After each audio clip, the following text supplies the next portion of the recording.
your dice, let's roll tonight. All the fun in the spotlight. Inside sharp and laughter bright. We're tuning in for delight. Welcome everyone to Roll for Insight. This is our series where we're going to sit down with an experienced dungeon master to get a peek behind the screen, talking processes, tips, and just general unforgettable moments that make tabletop games so special. So whether if you're a seasoned DM, you're just starting out, maybe you're here to pull back the curtain on the wizard behind the screen, or to get the scoop on how the story sausage is made. We hope you'll walk away with some new insights and maybe a few secrets from the High Council of Make Believe. And Van, I am really excited to be sitting here with you. The incomparable, the illustrious, the Van, a name whispered through taverns and Discord servers alike. Thank you for gracing us with your presence today. Could you please introduce yourself and give us a little taste of your history with D&D? You made me feel like the Wizard of Oz there, and I'm not sure that what you'll find behind the curtain will live up to those words. I'm Vanwaril, or you can call me Van. I first got introduced to tabletop RPGs back in the late 2000s when I was kind of working on some games with a friend and came across the GURPS rule set and tinkered around with that a bit. But I never actually played any TTRPGs until a few years later when I saw a box of D&D miniatures in a closet of a roommate when I just moved in, and I was like, hey, is that D&D? And the person was like, yeah, you want to play? And we just started a game right there with the two of us and a couple other friends. And since then, I've been playing on and off, mostly with friends and introducing other friends to tabletop role-playing games. And a lot more online since COVID. Oh, and I've also played a bunch of other systems as well, not just D&D. Nice. And how did you find yourself behind the DM screen? Did someone trick you into it? Were you born clutching a set of dice? How long have you been a DM? I DM'd soon after I first started playing. I took a try at it, but I think I enjoy being a GM more than a player because I enjoy tinkering with the rules. I enjoy making games. I am a game developer as well. And so being a game master just kind of scratches that itch of trying to put these puzzle pieces together and see what actually makes things fun for folks. Nice. And what would you say your preferred style as a DM is? Are you a benevolent narrator? Are you more of a here's a dungeon figured out yourself kind of storyteller? Well, as I just mentioned, I am a bit more rules focused, but that's less about the rules of D&D as they're laid out in the book. I'm definitely not a rules as written GM, but I'm more of a GM that tries to come up with interesting mechanical games for folks to play. I love doing things like, oh, you're in a card game, or you're in a tavern, you want to play a card game? All right, let's make up a quick little fun mechanical card game for you guys to play that doesn't bog down the game too much, but gives you that feeling of playing cards and things like that. If players are trying to do something cool, pull some rule of cool actions, I love giving them trade-offs for that, where they get some potential mechanical benefit or some downside. Nice. And when you DM, do you wear a cloak, maybe a little cape, or is it more of like a sweatpants and Google Docs situation?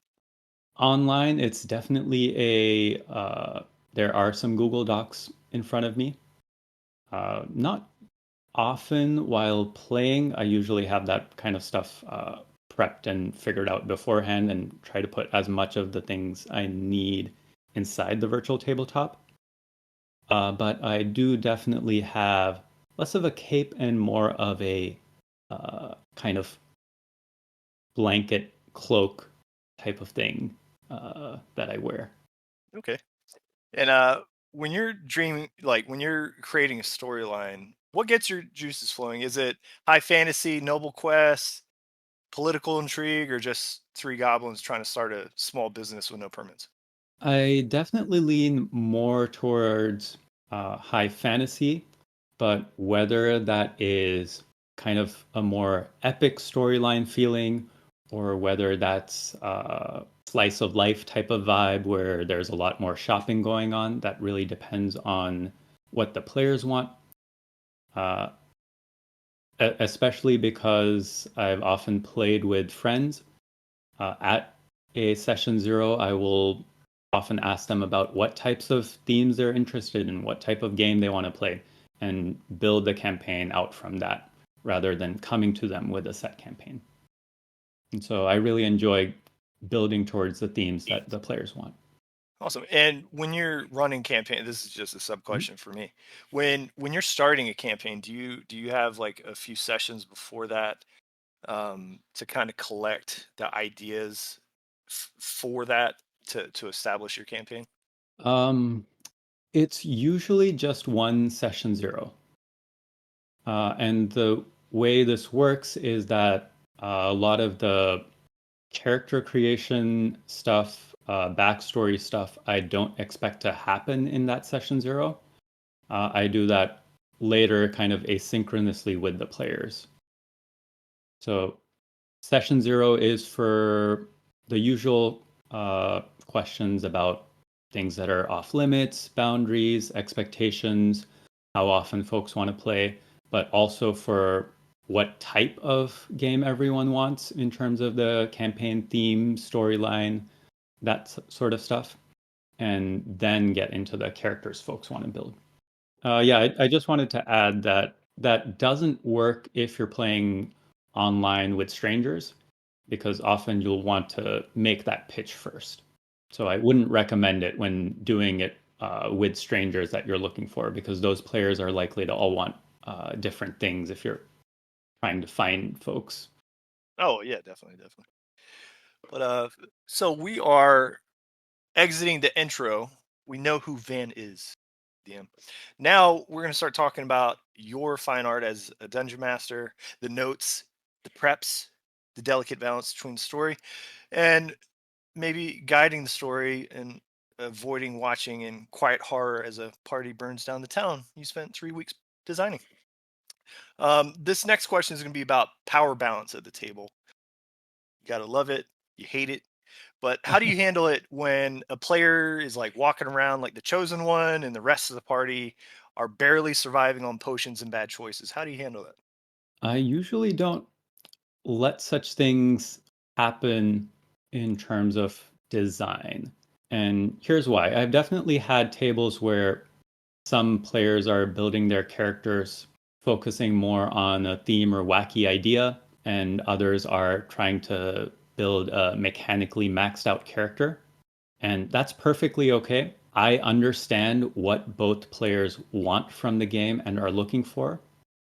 And what I'll do is I will make sure that wacky character idea has a bit more juice to them. I tell all my players that uh, any features in the game, spells you bring to the table, all of those type of things are subject to homebrew for balance reasons. And so I've homebrewed Guiding Bolt to do more damage on clerics that didn't have a lot of damage otherwise. I've homebrewed other kinds of fancy, unique weapons that fit that wacky character idea and have more power to them than a normal weapon, and kind of bring the power level in balance that way. Nice. And do you decide to pull the curtain on a campaign? Like ending the campaign, is it a grand finale or a gentle fade out? Or do you just like introduce a lich and let nature take its course? The awkward truth of the matter is, I've very rarely been able to successfully end a campaign, and usually they all die to the very feared scheduling BBEG. But because of the folks I play with, because my schedule is not always adaptable to a fixed time slot for a long period of time, I usually plan games out as kind of short seasons of 8 to 10 sessions or something like that at most. And so when they do reach that end, there is kind of a planned arc. There is a planned ending there in terms of what the players might be able to accomplish. And that might not really feel like the end of a campaign, but it does have some closure to it. Nice. And when you're either scheduling for a campaign, and this is just a sub question of what you just said, when you're designing a campaign, do you just kind of let it run? Like, do you have an expected timeline, or do you just kind of let it end naturally or until, unfortunately, the time, death by time hits? I've done both. More casual games, just let it run naturally. Uh, I've kind of uh, some friends were free, but a couple of other friends couldn't make it to a session that we were going to start a new game, and so I just said, "Hey, you guys down to run an impromptu game of Honey Heist?" And started that out, and they got a third of the way through the heist, and Honey Heist is typically a very wacky, one-shot friendly type of game.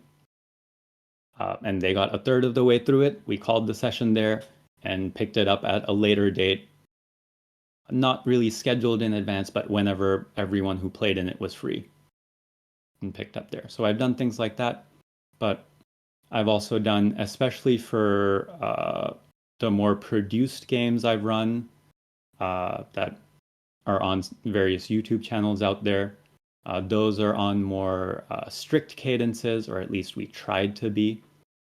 And so those we kind of have a planned out number of weeks we're going for. Nice. And what would you say is the longest journey that you've taken as a DM? Like, what was your most elaborate or longest production? Probably not more than 12 sessions.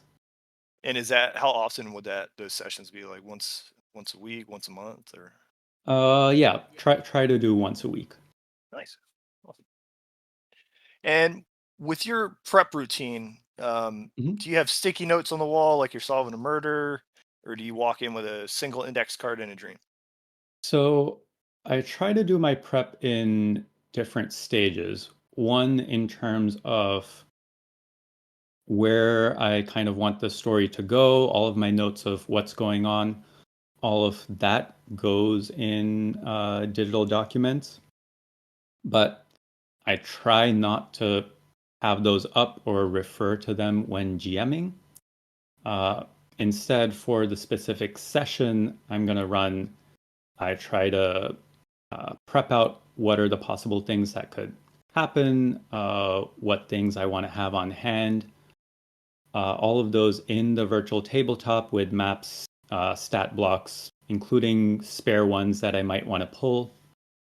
And from there, during the session, I'm mostly just running with the VTT and no outside notes on hand. Okay. And what would you say is your favorite, either favorite edition of D&D? What is it, and why is it the one everyone argues about on the internet, or just general like tabletop games? What's your favorite type of game to run? Their edition. So I've only played 3.5, 4, and 5th edition. And I definitely like 5e a lot more than those prior editions. And I also really enjoy other simpler TTRPGs, one pagers like Honey Heist, um, simpler rule sets like the Avatar Legends or Thirsty Sword Lesbians. And that's part of why I like 5e more than those prior editions of D&D. I feel like one of the most important things for a tabletop RPG to do is to make it as easy as possible to create a character and jump into a game. And I feel like it's most powerful when you can learn more of the rules of the game through playing rather than having to learn them up front. And so compared to other simpler TTRPGs out there, 5e is definitely a lot more complex, but I feel like it does a better job of that compared to prior editions. No, that's great. So these next batch of questions are going to be thought provoking because DMing isn't just about running a game. It's about telling stories, building worlds, sometimes making the tough calls that keep the table moving. And these questions are going to be where we kind of dig a little bit deeper into what makes Van tick. So these are going to be some choices, philosophies, or maybe some of your unspoken rules that shape the worlds that you create. But Van, should every session involve violent conflict, or are you just let them talk themselves into trouble kind of DM? I do try to let the players talk themselves into trouble or go in the direction they want to go as much as possible. But at the same time, that doesn't mean you can't have combat. And in some shape or form, I do like to have uh, some combat in most sessions of D&D. And this is specifically for D&D because a large part of the rules of D&D and a large portion of character abilities are geared towards combat. And so I feel like it's important to have those come up. It's important to have those take place in most sessions of the game.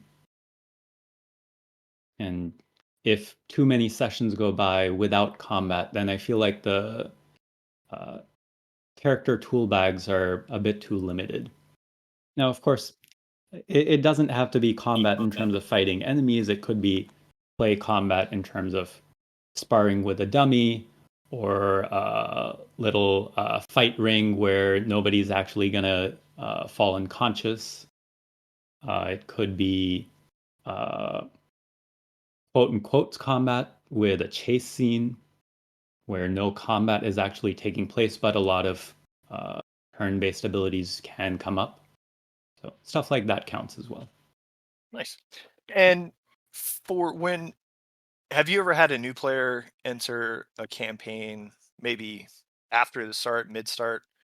Maybe a player dropped and you're getting a replacement. Have you, or is that something you've experienced? How would you handle that? They're wide eyed, they're hopeful, usually deeply confused because they're trying to figure out they're stepping into a new a new party in a new situation. How would you Mhm. handle introducing them to an ongoing campaign without making them feel like they just accidentally walked into somebody's birthday party? I like to make sure that their character does actually have those moments of accidentally walking into someone's birthday party and making the player feel comfortable with that dynamic.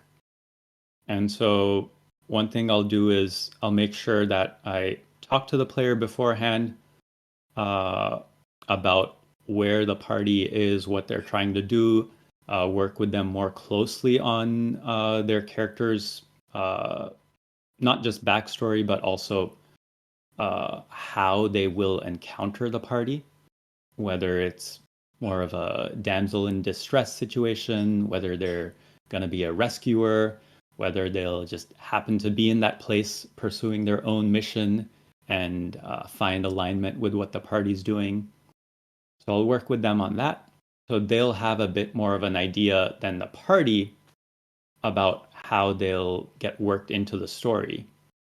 But yeah, when the party does eventually meet them, I love to have those interesting dynamics of the party not really knowing what this person is about, having some weird interactions, moments of miscommunications.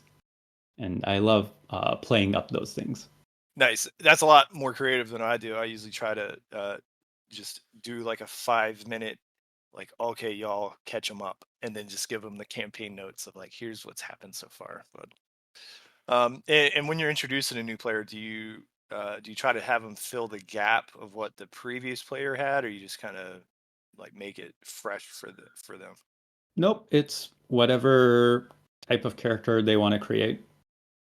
At the end of the day, if you've got a party of all rogues or all clerics or all fighters or something, I think that's totally viable for a game of D&D. And it just means that I, as the game master, will try to throw different things at the party.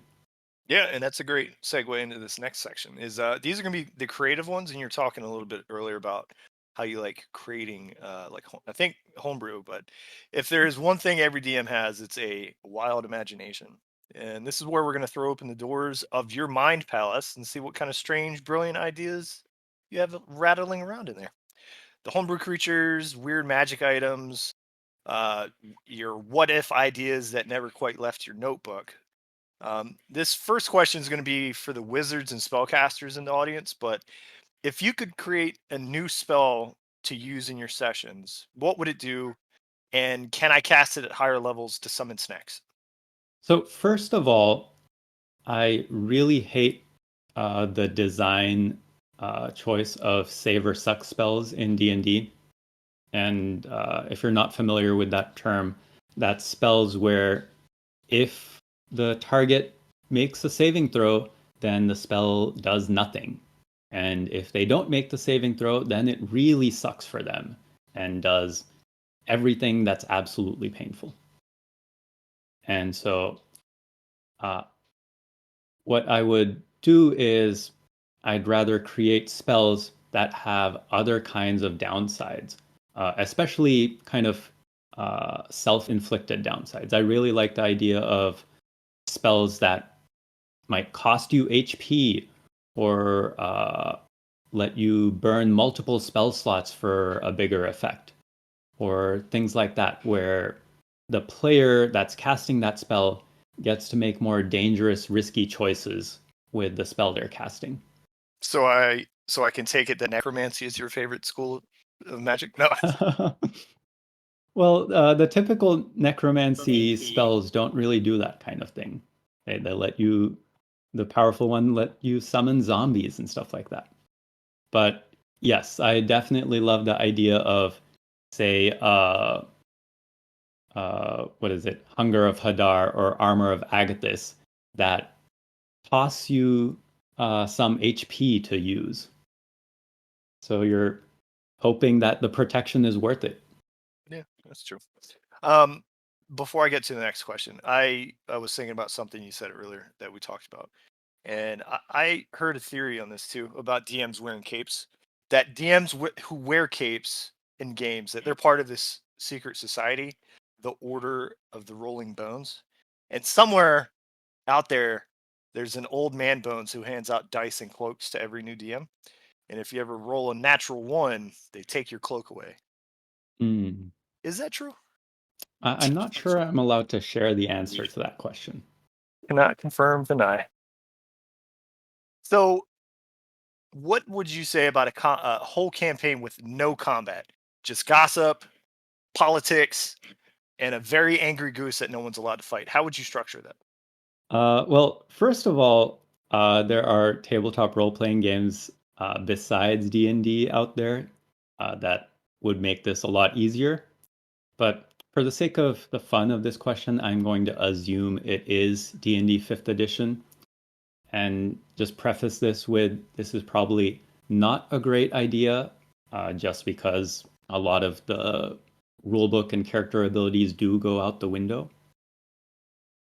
But I think what I would do is set it up as either a one-shot or a campaign, whatever it is, as very much a exploration-focused story where you've got the elements to deal with. It's a barren wasteland, a Mad Max type place without all of the NPCs and enemies, where the environment is hostile, where you're trying to survive.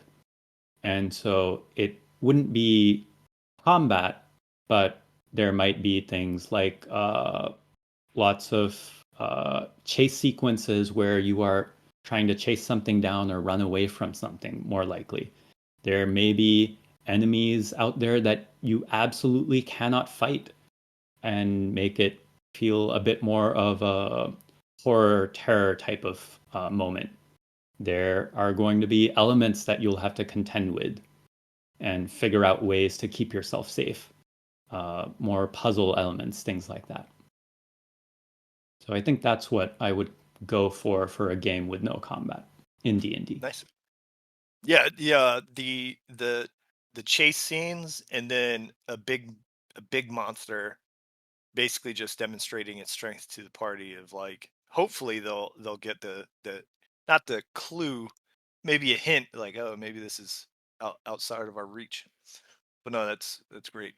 And you're getting a lot of applause in the audience of yeah, non-combatants do seem like misfits in 5e. Definitely want to see some love for them. So, Mhm. but at this point, we're approaching the player interactions, because at the heart of every game, of every great game, is player making choices, causing chaos, bringing the world to life in no ways that we could ever predict.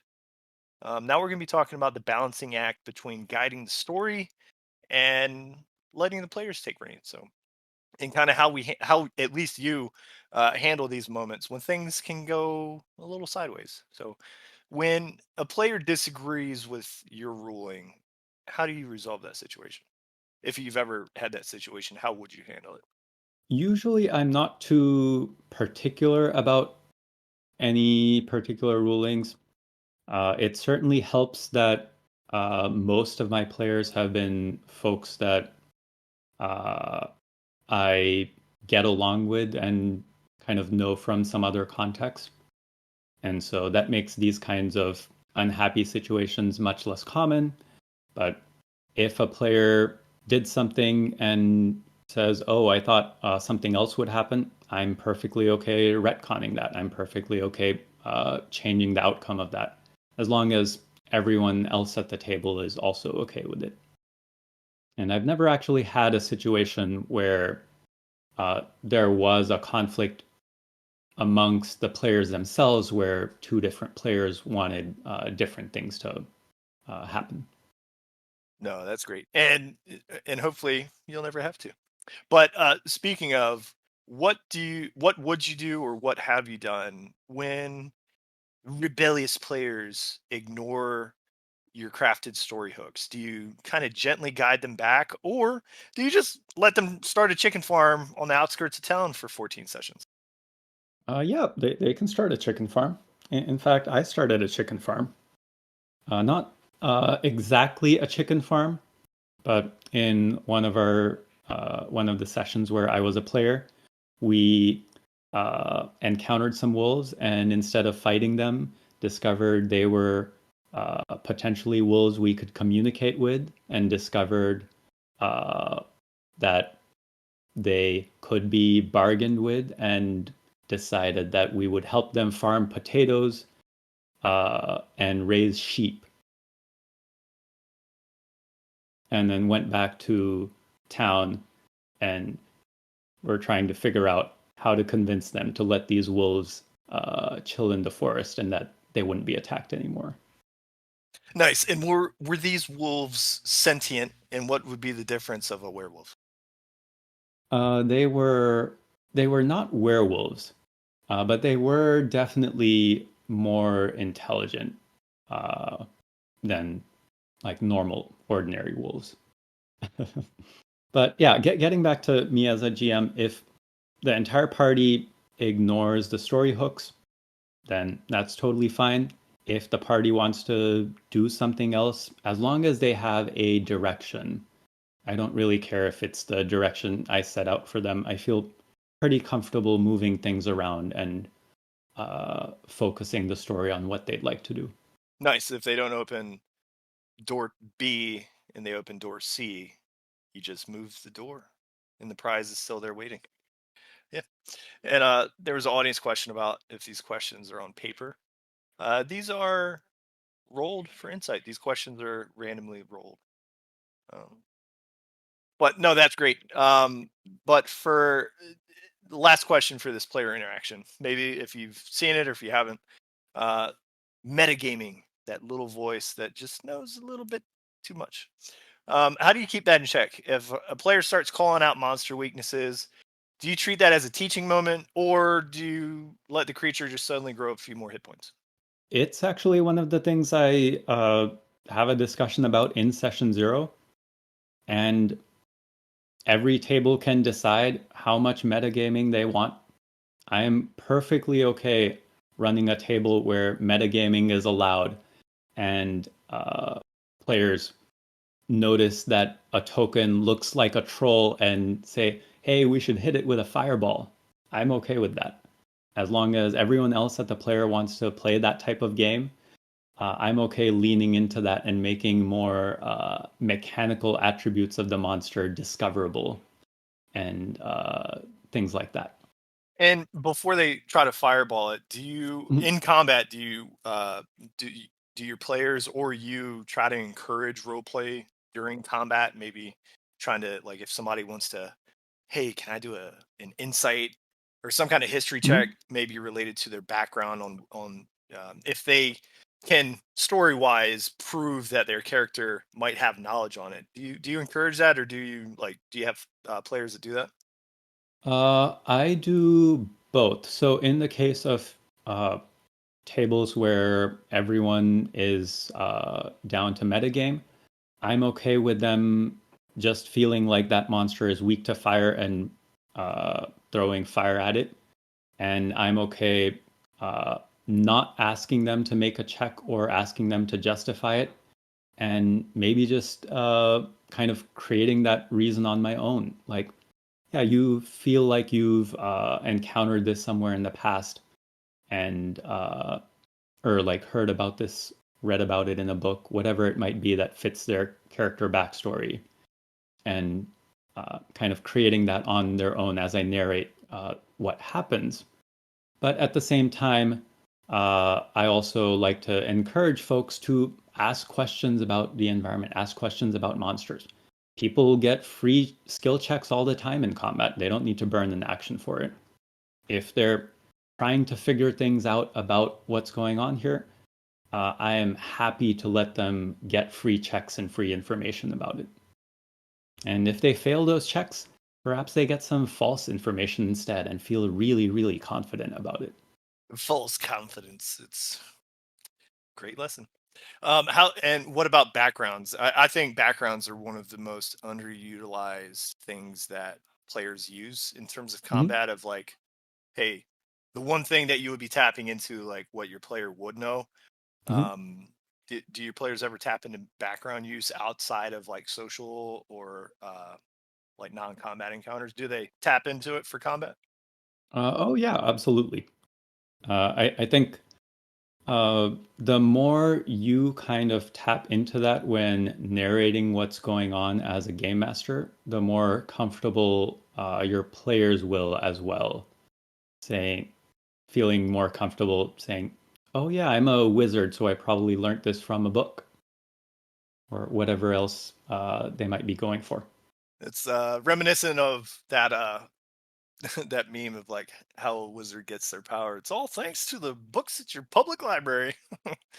uh, we're approaching closers. We still have many questions left, but before we wrap up, every DM has a little bit of wisdom to pass on. Maybe some hard-won lessons from behind your time behind the screen, and either if this is for the audience, either if you're starting out, even if you're not a DM, these are tips that you can still. There's always something new to learn, and of course, if Van has any exciting projects or worlds that they're building, I'm going to be asking them about this next. But Van, this is your moment at the tavern where you are going to be the wise old wizard to give your final piece of advice before you disappear into the mist.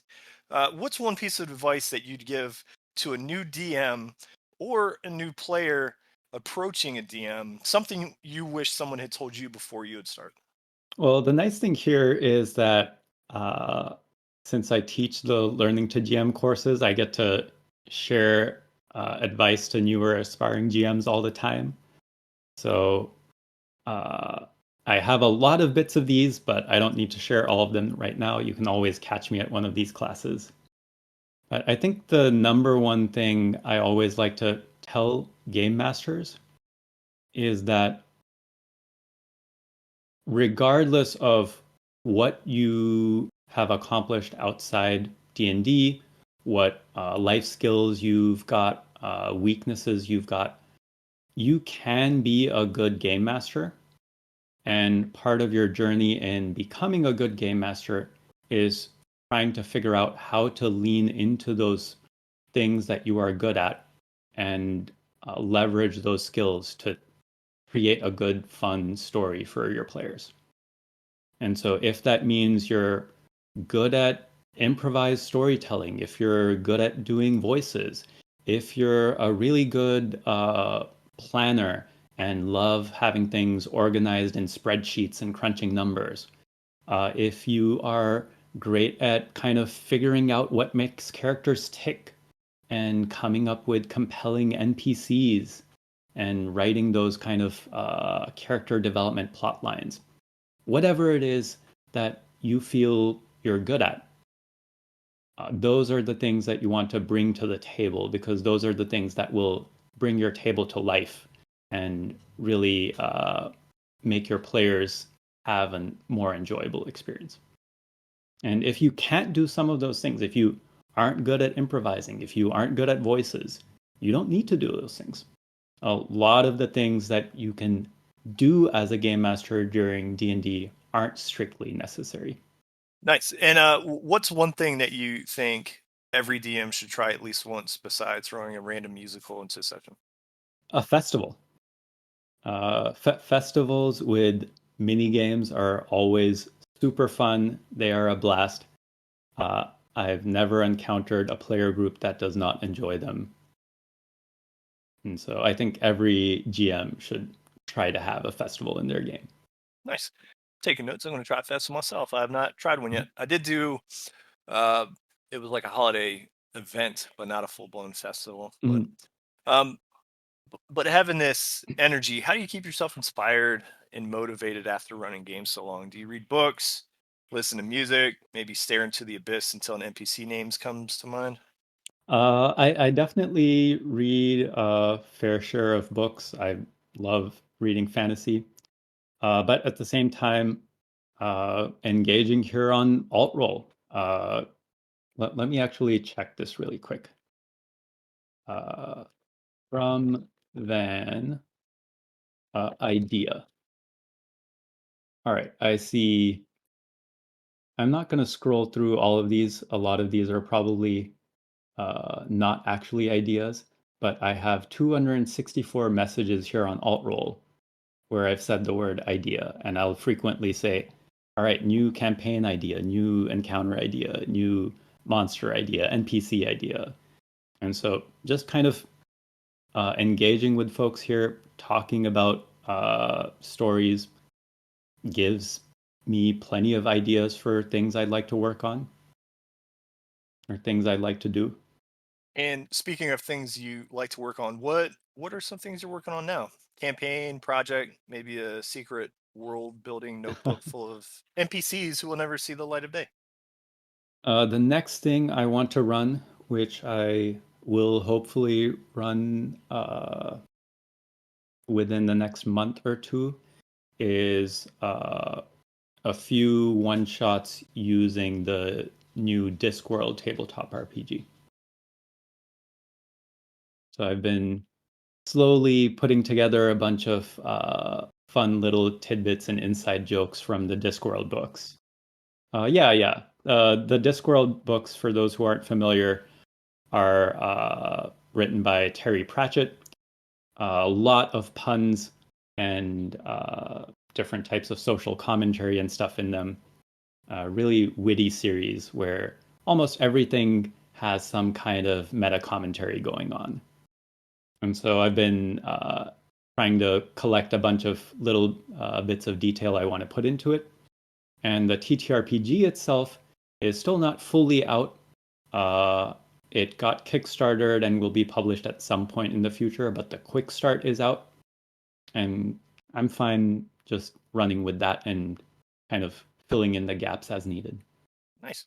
And is there anything that that I didn't ask you, anything we didn't cover that you'd like to add before we go? Nothing really comes to mind. I guess, are there folks in the audience that have questions for me? I've been taking a look at event chat, but I haven't seen any questions. I didn't know if folks were saving them for the end. But I think one thing I will say is that you can always catch me here on Altrole. As a moderator, I do look at all the channels, although I look at a lot of them less frequently. But you can always catch me, ask questions, and I'm happy to answer them at any point of time. Nice. We do have a few questions. You said that you're a game developer. What sort of games do you like to make outside of D&D? Yeah. I've made a few. Some of them were musical rhythm games, uh, focused more on trying to get people to listen to music more closely and kind of feel the zone, feel the rhythm, and improve their own sense of musicality. Made gravity puzzle games where you get a more intuitive sense for how chaotic gravity actually can be, and how things kind of settle into a more ordered fashion. Nice. And you did mention this at the beginning of the interview. Other than Discworld and Honey Heist, can you go over again the other TTPRGs that you run other than 5e? Yeah. I have the main ones I've run have been Honey Heist, Avatar Legends, but I've also looked closely at Blades in the Dark, at Bunkers and Badasses. I've played in Thirsty Sword Lesbians. There's probably one or two more that I'm forgetting about. Nice. I have a question. Do you homebrew, like, it's two-part question. Do you homebrew monsters? All the time. What has been your favorite monster and the CR that it's at? Um, I think some of my favorite monsters are in the streamed games that I've put together. So if you hop into the podcast channel, there's a few links to them there. And I think my bio might still have it. No, my bio does not. I think my favorite one. This is I've got one. So this is kind of spoilers for the Seeking Snail campaign. So you mute for the next 30 seconds if you want to watch it. But it's unlikely that campaign will come to a close. There is a monster in there that steals abilities from players. And so it's stolen Green Flame Blade and stolen a Changeling ability and stolen the ability to fly and hover from a fairy character and things like that. And there's a fun little mechanical mini game going on with it where the players can steal it back. Nice. A little bit of blue magic going on. In the audience, you've had suggestions to homebrew a giant hamster monster. Two last questions. What 5e spell would you like to have access to in real life, and why? Do I get repeated access to it, or is it one-time access? I think in either case, I would pick Wish. Nice. I was gonna say cantrip, but to have repeat access. And what's your most recent homebrew race? My most recent homebrew race, I haven't homebrewed a race specifically recently, but I have recently homebrewed kind of race class combos for precons we created. One of them is kind of a reborn owlbear, acts kind of like a very flurry of blows, multi-attack kind of barbarian, but a bit more of a kind of precognitive aesthetic going on in terms of being able to foresee where they should be and throw their attacks. Nice. And what shows, like what TV shows or maybe even a movie have influenced your games? Yeah, I do have Madoka Magica on my profile banner. It is one of my favorite shows, but I think there's no specific show that influences my games. Uh, for whatever type of game I'm creating, there will be different influences. Like I watched all kinds of anime. I watched tons of other fantasy shows. I've read a lot of Sanderson's work, N.K. Jemison's work, Wheel of Time, a bunch of other fantasy books. So I think whichever genre I'm looking at, whichever type of game I'm looking at, there will be things that influence it. Nice. And what's been your favorite anime? My favorite show of all time, it's hard to pick, but often I like to say it's Honey and Clover, which is very unlike a lot of the other shows I like. It's a slice of life show set in an art school, and it's not a very commonly watched one. So that's the one I like to mention. Nice. So before we close out, and I did get your blue sky earlier, but where can players, even DMs in the audience, where can they find you at here on Altrole or anywhere else? You did mention blue sky, but where can they find you at? Like, what channels do you usually lurk in?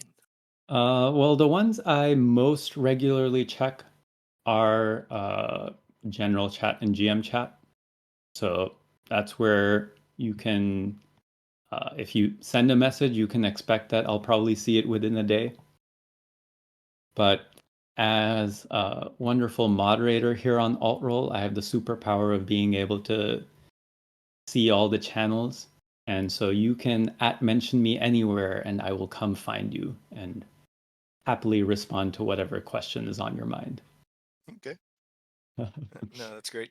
And well, this has just been lovely. Before we go, I do want to do something.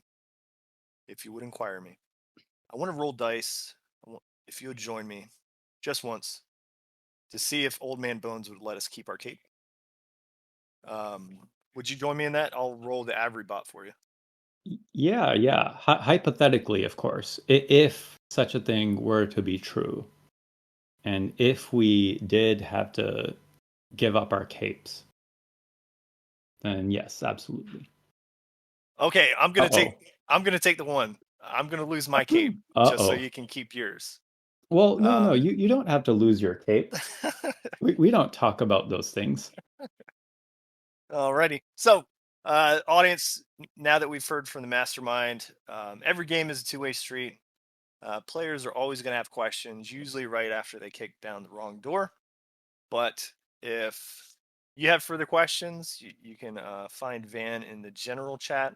But that is all the time that we have for Roll for Insight. So may your dice be hot, your snacks always be pretzels, and may Old Man Bones never take your game. Crack your dice, let's roll tonight. All the fun in the spotlight. Inside sharp and laughter bright. We're tuning in for delight. Roll for insight here.